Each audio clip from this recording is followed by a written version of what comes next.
Hey guys, I'm back for another video.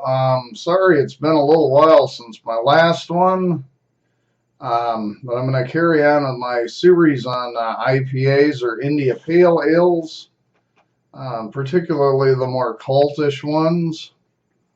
I had to I actually have a tooth pulled, so I wanted to give it a few days to heal up, guys, so that's why I'm just now getting back to it. Um, The next IPA I'm going to be doing is another culty one. It is the Ballast Point Sculpin IPA or India Pale Ale from Ballast Point Brewing Company in San Diego, California. Now this beer, guys, piqued my interest because ratebeer.com listed this as a 98 out of 100 point beer.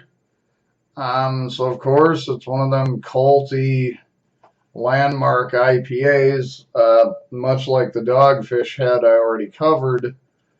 I decided I'd pick some up and give it a shot. So this is a single IPA, guys, but it's a big boy. This one clocks in at 7% ABV. So this is not really a sessionable IPV or IPA rather. Excuse me.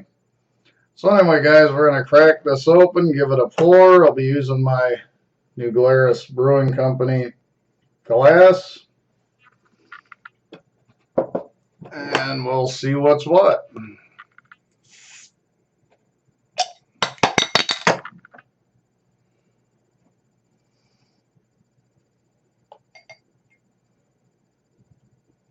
Alright, sorry about that, guys. My camera froze up again. And that was an awful pour, guys. Awful. This has kind of been a bit of a disaster, guys.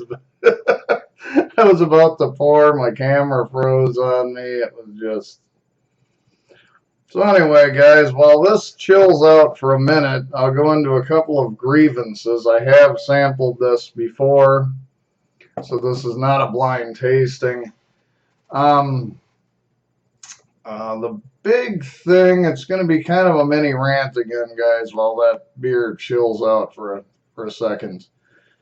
The one thing that's kind of bothering me is that there's becoming this escalating alcohol war within craft beers. I can remember when I was, just turning 21, there wasn't really craft beer as such. But beer was, somewhere between 4.5% and 6% ABV. That's just how it was. And in that range, you can have a few with friends. You can but it's kind of got to a point now where it's like, there's beer, that's coming out that's 10, 11, 12, 13, 14% alcohol. And it's like,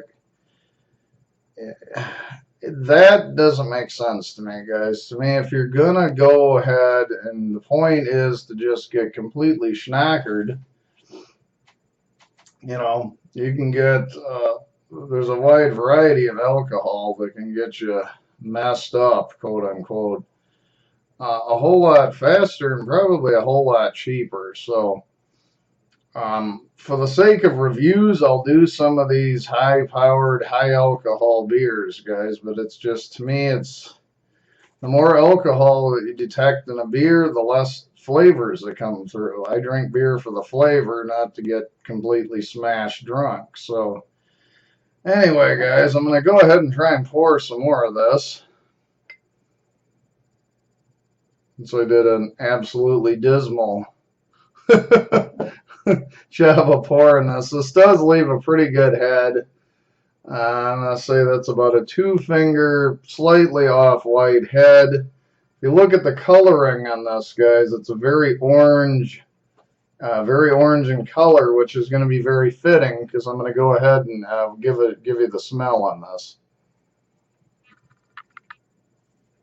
And I think I got my nose right in there.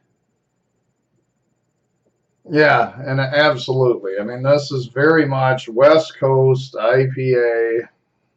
You know, you get the big grapefruit, you get the big pine. You know, the one thing that's a little unique about this Ballast Point is the orange peel really comes through. So fans of like a Belgian wit beer might find the nose on this beer rather appealing. You know, very, very strong orange coming through, guys. See if I can't get the rest of that in there. All right, guys, we're going to go ahead and dive into this big boy. Cheers out there.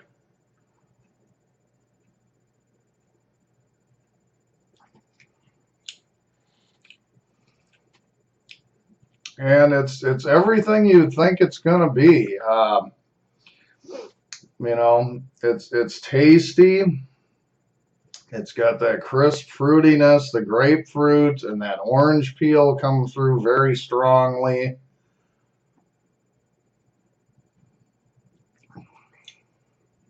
And it's rounded off by a pretty heavy bitterness. The IBUs are not listed on here, but if I had to venture a guess, I would say it's north of 60 IBUs, guys. Purely a guess on this. But this is kind of your stereotypical West Coast IPA all the way down the line.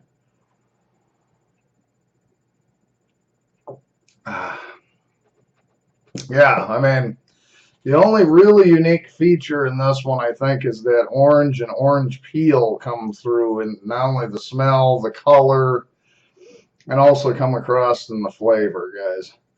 My only other little comments about this particular beer is it's a little pricey, even in the Midwest, where I live, where craft beer is fairly inexpensive compared to the national averages. Ballast Point beers here, because they make other beers, are around $13.99 to $14.99 a six pack. So this beer is not a cheap date, guys. Anyway, I never did show the bottle cap, guys. I've kind of gotten away from that for some reason, but anyway, there it is. And another look at the logo. Anyway, this is the Ballast Point Brewing Company Sculpin India Pale Ale. And it's nice. It is nice, but I'm not sure it delivers for the money the way that some of the other IPAs I have coming up will deliver. So anyway, guys, I'm going to go ahead and give this a not so amazing 7.5 out of 10. It's still good. It's still worth seeking out, guys, but I think it's a bit overpriced and a bit overhyped potentially. So anyway, guys, thanks so much for watching. Once again, this was the Ballast Point Sculpin IPA. Thanks so much for watching, and I will talk with you later.